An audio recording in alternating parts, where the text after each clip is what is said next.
Bonjour, famille. Au fait, nous discutons activement de savoir si nous devrions ou non déposer une marque de commerce, un droit d'auteur ou un brevet sur ce Bonjour famille. Bonjour tout le monde. J'espère que vous allez bien. Ainsi, je voulais venir dans votre espace aujourd'hui, juste pour dire que c'est correct si vous avez des doutes sur vous-même. C'est vraiment correct. Je pense que l'un des plus grands mensonges de notre époque moderne et l'un des plus grands mensonges de cette génération est cette idée que personne ne doute jamais de soi-même, que ce syndrome de l'imposteur n'est réservé qu'à quelques-uns sélectionnés, mais en réalité, les grands réalisateurs n'en souffrent pas. La vérité est que la plupart des grands réalisateurs sont des grands réalisateurs précisément parce qu'ils doutent d'eux-mêmes. Ils sont des grands réalisateurs précisément parce qu'ils ne se sentent pas compétents, dignes ou assez bons pour être dans la pièce. Ils sont des grands réalisateurs précisément parce qu'ils pensent que tout le monde est meilleur qu'eux. Et donc, ils se préparent davantage. Ils travaillent plus dur. Ils consacrent plus de temps. Je pense que c'est juste la nature des réalisateurs. Alors, je vais vous raconter une histoire intéressante. Je ne pense pas avoir déjà raconté une histoire auparavant. J'avais 17 ans et j'étais au championnat du monde de prise de parole en public à Londres. Je pense que nous étions, en séjour. Je pense que c'était à Reading ou quelque part. Je ne me souviens pas. Mais je voyageais avec cette dame qui, à mon avis, est probablement encore l'une des plus grandes formatrices en prise de parole en public dans le monde aujourd'hui. Son nom est Patty Kramer. Elle est juste inégalée. Comme, Patty est incroyablement douée. Elle est vraiment très douée. Et donc, Patty était ma chaperonne et ma formatrice pour les championnats du monde. Vous savez, donc nous arrivons à Londres, nous avons volé avec Virgin Atlantic. Et, vous savez, j'ai toujours trouvé que le nom Virgin était très intéressant. Comme si vous considérez les salles de sport, Virgin Active. Je veux dire, est-ce que personne ne leur a dit que ces deux mots sont un peu contradictoires? Virgin Active. C'est juste comme ça, donc bon, donc quoi qu'il en soit, nous arrivons à Londres et je participe à cette compétition et nous devions nous rendre à la Dartmouth House où nous rencontrions tous les autres avec qui nous compétissions. Et, le gars qui avait compétitionné avant moi, Adam, un Sud-Africain, avait remporté la compétition. Donc, en conséquence de cela, j'arrive à cette compétition, et je vais concurrencer d'autres enfants, mais ils m'ont mis dans le groupe le plus difficile. Donc c'est un peu comme, vous savez, un peu comme si vous regardiez l'UEFA ou la CAF, vous savez, la Coupe du Monde de la FIFA. Il y a des groupes dans lesquels vous êtes placés et certains groupes ont des équipes plus puissantes, plus compétentes que d'autres équipes. Et donc il y a toujours comme ça qu'ils appellent le groupe de la mort, où tous les meilleurs sont. Et ils m'ont mis dans ce groupe. Quoi qu'il en soit, peu importe. Donc je suis arrivé là-bas, j'ai rencontré mes autres concurrents, et la dame je n'oublierai jamais son nom était Sarah Green. Elle était comme la coordinatrice et mentor pour nous tous qui compétitions. Et elle m'a regardé droit dans les yeux, elle était comme « Oh, tu es ?» J'ai dit « Oui madame. » Et elle a dit « Tu es dans le groupe le plus difficile. » Elle a dit « Tu es contre, le numéro 1 mondial actuel, numéro 2, et numéro 3. » Et puis elle a juste regardé ailleurs. Elle était comme « Oh, eh bien, tu sais, peu importe. » Et puis elle m'a regardé à nouveau et a dit « Mais tu sais, tu devrais te sentir vraiment bien toi-même juste pour être ici. Non pas que tu sois arrivé jusqu'ici. Bien joué à toi. » Elle détourne le regard. Presque en me dédaignant complètement. Comme si je ne devais pas être là. Comme si je ne méritais pas d'être là. Comme si je n'étais pas aussi bon que les autres gars. Comme si je n'étais pas dans le top 10 mondial, le top 20, le top quoi que ce soit. Honnêtement, nous ne savons même pas qui tu es, mais bonne chance. Je me souviens qu'elle a dit ces mots et j'ai ressenti comme une sensation de vide dans le ventre. Nous terminons la rencontre. Je rencontre Georgia d'Australie, Adam d'Australie, Tim, George, qui était d'Argentine. L'Argentine est toujours un très bon ami à moi aujourd'hui. Et, à la fin de la réunion, nous décidons, vous savez, Patty Kramer a dit, laissez-moi vous emmener manger quelque chose. Alors nous allons dans le métro sur la ligne Piccadilly, elle m'emmène dans ce restaurant chinois et nous arrivons et nous rencontrons un ami à elle. Patty Kramer avait une amie qui vivait à Londres à l'époque, qui conduisait je pense que c'était une Peugeot 306 ou quelque chose comme ça. Et, Et je la rencontre et je dis et elle dit, êtes-vous là pour compétitionner? J'ai dit, oui madame. Et elle, je me souviens qu'elle m'a dit, elle a dit, c'est maman à Londres. C'est maman ici en Angleterre. J'ai dit, oui, maman. Quoi qu'il en soit, donc pendant le déjeuner, je pense que Patty pouvait voir visiblement que j'étais assez secouée, je pense qu'elle pouvait voir que je doutais de moi-même, que je ne savais pas comment ça allait se passer. Honnêtement, les gars, si je dois être complètement honnête, je ne savais pas si je méritais d'être dans cette pièce. Je ne savais pas si je devrais même être dans cette compétition. Je me sentais vraiment comme un imposteur. C'est aussi important pour moi de dire que cette année-là, j'étais le seul enfant noir dans la compétition. Nous revenons maintenant, c'est en 2002. Donc, quoi qu'il en soit, nous avons fini, le déjeuner. Patty voit que je tremble. Patty me dit, nous devons retourner à l'hôtel maintenant parce que tu dois t'entraîner. J'étais comme, de quoi tu parles, t'entraîner? Tous les autres enfants sont dehors. Ils visitent Londres. Ils vont à Big Ben. Vous savez, de quoi tu parles? Je ne veux pas m'entraîner. Je n'ai pas envie de m'entraîner. Mon cerveau, mon esprit, mon moral ne sont pas d'humeur à s'entraîner. Elle dit, nous retournons à l'hôtel.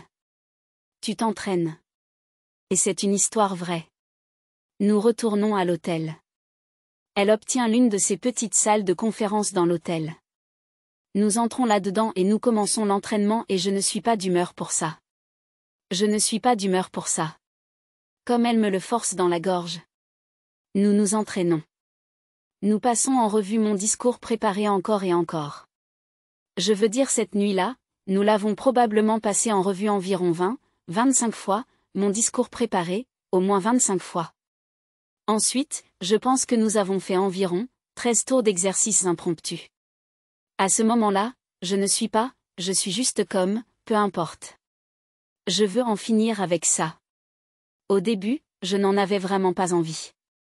Vers le milieu de cette séance d'entraînement, vous savez, vous construisez votre endurance, vous savez, vous sentez votre corps se sentir bien à nouveau. Votre physiologie se sent bien.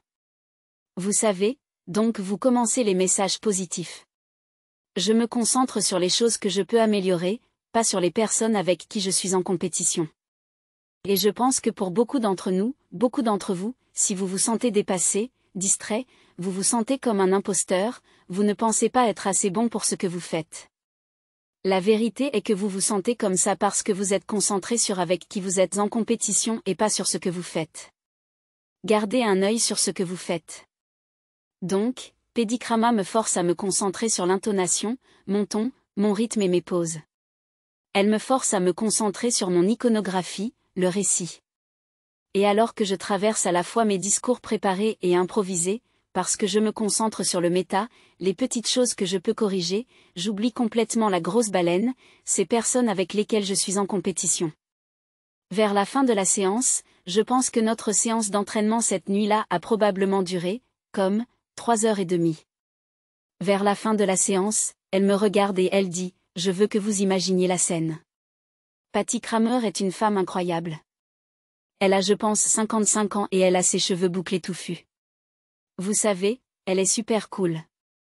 Et si vous allez chez elle, elle a une belle maison à Cromerville. Mais si vous allez chez elle, elle a ses petits bouddhas partout. Donc toute la maison est pleine de ces petits bouddhas d'arrière partout. Et elle a des chats. Donc vous pouvez imaginer la scène. Elle a une maison. Je pense qu'elle a probablement plus de 1,000 livres chez elle. Comme j'ai vu des bibliothèques qui ont moins de livres que Patty Kramer. Elle a tous ces livres là-bas, et elle a lu la plupart, sinon tous, vraiment. Parce que vous lui demandez à ce sujet, et elle se souviendra et elle vous le dira. Et elle a ses bouts d'arrière partout dans la maison et ses chats. Mais bon, vers la fin de la séance d'entraînement, elle me regarde et elle dit, tu sais, ça, tu sais. Donc elle parle, tu sais, ça, tu sais, je pouvais dire quand cette dame te parlait que tu étais assez secoué visiblement. Je suis comme, moi? Na, ma belle. Je veux ce poulet. Allez, ma belle. C'est moi. Je suis ton gars. Je l'ai. Bien sûr. Nous verrons. Bien sûr. Et elle dit, souviens-toi de ça, tout le monde commence à zéro demain. Tout le monde. Peu importe qui entre dans la compétition avec quel classement. Peu importe quelle compétition ils ont remporté avant cela. Tout ce qui compte quand la cloche sonne, tout le monde commence à zéro. Assurez-vous simplement d'être le mieux préparé. Je me couche cette nuit-là, en me retournant dans tous les sens. Vers 4 heures du matin, je me souviens vivement avoir réussi à dormir un peu. Je me réveille tôt le matin, me prépare, m'habille, me rends à Dartmouth House pour concourir et à notre arrivée, premier tour. Et je me souviens des premiers orateurs qui se sont présentés. Et dans ma série, le numéro 1 mondial, le numéro 2 et le numéro 3 sont tous passés avant moi. Je suis comme, oh, mec. Mais juste à ce moment avant que je me lève pour parler, je me souviens des paroles de Petty Kramer. Tout le monde commence à zéro. Tout le monde. Alors tu regardes ça et tu as cette idée d'entreprise à laquelle tu penses depuis toujours mais que tu n'as pas réalisé. Tu regardes ça et il y a cette qualification, ce certificat, ce diplôme auquel tu penses poursuivre, mais tu ne le fais pas. Tu regardes ça et il y a cette personne sur laquelle tu as flashé depuis toujours, mais tu ne penses pas qu'elle sortirait jamais avec toi. Tu sais laquelle? Tu connais cette personne sur qui tu mets ton profil en privé sur Instagram pour pouvoir la traquer et qu'elle ne voit pas que tu regardes toutes ces histoires? Tu te connais, camarade. Tu te connais. Tu sais qui tu es. Tu regardes ça et tu te demandes si tu es assez bon. La société où tu travailles a publié une offre d'emploi et il y a une promotion et tu penses pouvoir faire ce travail, mais tu ne sais juste pas si tu es assez bon. Je suis venu te dire 2 choses. La première chose que je veux te dire, c'est quand il s'agit de saisir de nouvelles opportunités, tout le monde commence à zéro. Tout le monde, assurez-vous d'être le mieux préparé. La deuxième chose que je veux te dire, c'est quand le bruit résonne dans ta tête à propos de comment tu ne fais pas partie de cette pièce, le seul moyen de faire taire ce bruit est de te concentrer sur les choses que tu contrôles et sur ce que tu peux faire. Donc, pour les entrepreneurs en ce moment qui se demandent si leur entreprise va s'améliorer, concentrez-vous sur la prochaine proposition que vous envoyez. Concentrez-vous sur le prochain client avec qui vous êtes en appel de vente. Concentrez-vous sur la prochaine présentation que vous devez préparer.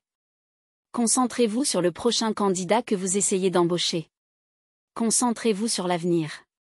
Parce que tu n'as pas à savoir où va l'ascenseur.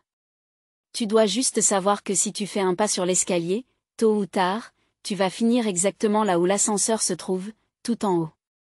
Je pense que beaucoup d'entre nous savent instinctivement que nous sommes assez bons. Mais je pense que nos insécurités sont apprises. L'insécurité est apprise. C'est appris par ton statut social, par ton environnement. C'est appris par les choses qu'on te dit et les choses auxquelles tu es exposé.